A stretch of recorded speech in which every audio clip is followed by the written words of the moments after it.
بسم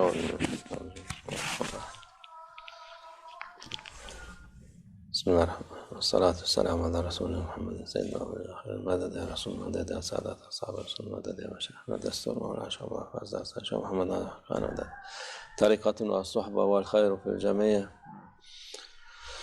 بسم الله الرحمن الرحيم وما يوقش بسم اللہ الرحمن الرحیم ومن یوق شح نفسہ فاولئک هم المفلحون. کہتا ہے اللہ عز و جل قرآن عظیم الشان میں، جو بھی اپنے آپ کو شح سے بچاتا ہے اور اپنی نفس کو بچاتا ہے وہ جیت گیا ہے. شح سے مطلب ہے انتہائی کنجوسی، کیونکہ نفس ایسا چاہتی ہے. یہ ایمان کی کمی سے آتا ہے.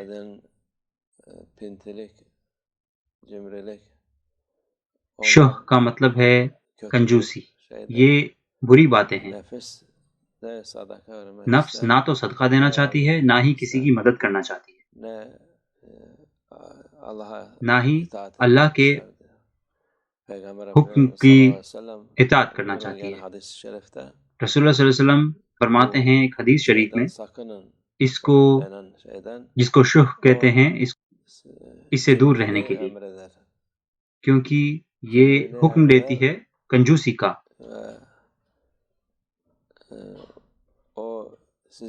یہ کنجوسی کا حکم دیتی ہے، اور جو آپ سے پہلے آئے ہیں وہ برباد ہوئے ہیں اس بیماری کی وجہ سے. اس نے ان کو حکم دیا کنجوسی کا، اور پھر وہ کنجوس بن گئے. پھر انہوں نے مدد کرنا بند کر دی، اور یہ اس نے حکم دیا، اور اسی لیے انہوں نے پھر دوسروں کی مدد نہیں کی. وہ اپنے رشتہ داروں سے ملنے بھی نہیں گئے. اس نے ان کو یہ بھی حکم دیا کہ اپنے رشتہ داروں سے ملنے نہ جائیں. تو یہ ساری برائیاں کنجوسی سے آتی. شح جو ہے وہ انتہائی کنجوسی ہے. ہر برائی اس سے آتی ہے. یہ اس دنیا میں بھی ایسا ہی ہے. اس کی وجہ سے لوگ جنگیں کرتے ہیں اور لڑائی کرتے ہیں، اور اس کی وجہ سے وہ ایک دوسرے کو ہلاک کرتے ہیں اور اچھا معاملہ نہیں کرتے ایک دوسرے کے ساتھ. یہ شیطان کے سب سے بڑے ہتھیار ہیں، اور نفس اس سے سب سے زیادہ محبت کرتی ہے. بنی آدم چاہے مسلمان ہو یا نہیں، اس کو چھوڑ دینا چاہیے. مگر جو کافر ہیں وہ کہتے ہیں کہ یہ میرا ہے، میں کسی کی مدد نہیں کروں گا. اور چاہے ایسا لگتا ہو کہ وہ کسی کی مدد کر رہے ہیں، کافر پوری دنیا کے لیے مصیبت بن گئے. اور یہ گٹ ہے جو کہتا ہے کہ وہ لوگوں کی مدد کر رہے ہیں، اس ملک کی مدد کر رہے ہیں، مگر وہ اس کو خراب کر رہے ہیں. یا تو اس کو سامنے سے خراب کر رہے ہیں، یا پھر اس سے بھی برا بنا دکھائی دیے برباد کر رہے ہیں.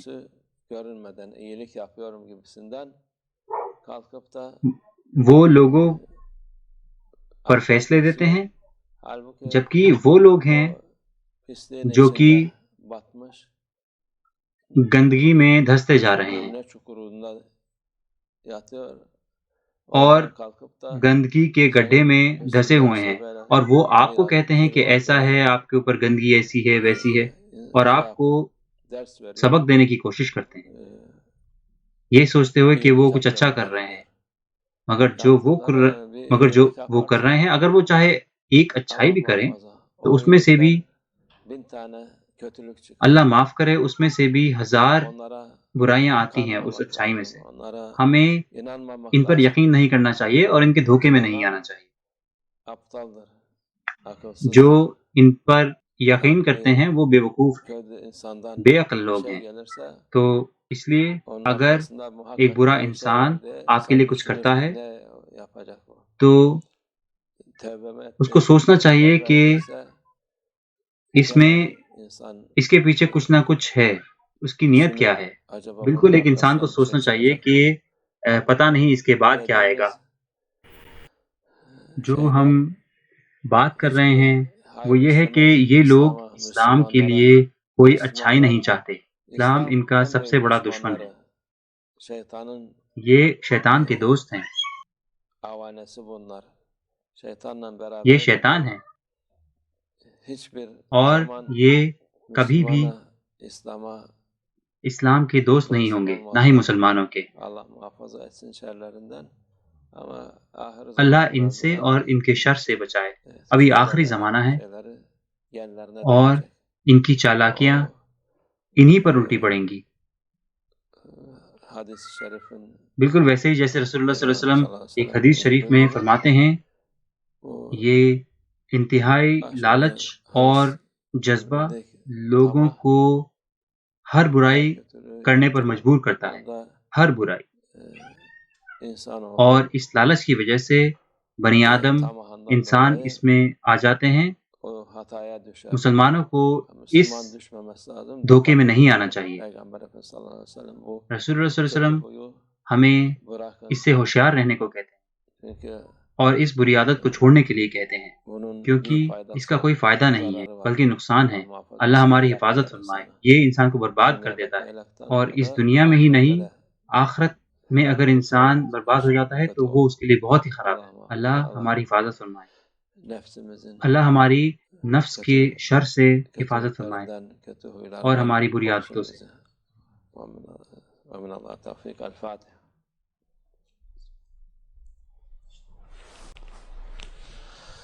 أعوذ بالله من الشيطان الرجيم. بسم الله الرحمن الرحيم. إن الذين يبايعونك إنما يبايعون الله يد الله فوق أيديهم فمن نكث فإنما ينكث على نفسه ومن أوفى بما عاهد عليه الله فسيؤتيه أجرا عظيما. رضينا بالله ربنا وبالإسلام دينا وبسيدنا محمد صلى الله عليه وسلم نبيا لنا ورسولا. سيدنا شيخ عبد الله فاز داستان شيخ محمد ناظم حقاني شيخا لنا ومرشدا، والله على ما نقول وكيل. الله الله الله حق، الله الله الله حق، الله الله الله حق. حسبنا الله ونعم الوكيل، نعم المولى ونعم النصير. غفرانك ربنا وإليك المصير. الفاتحة.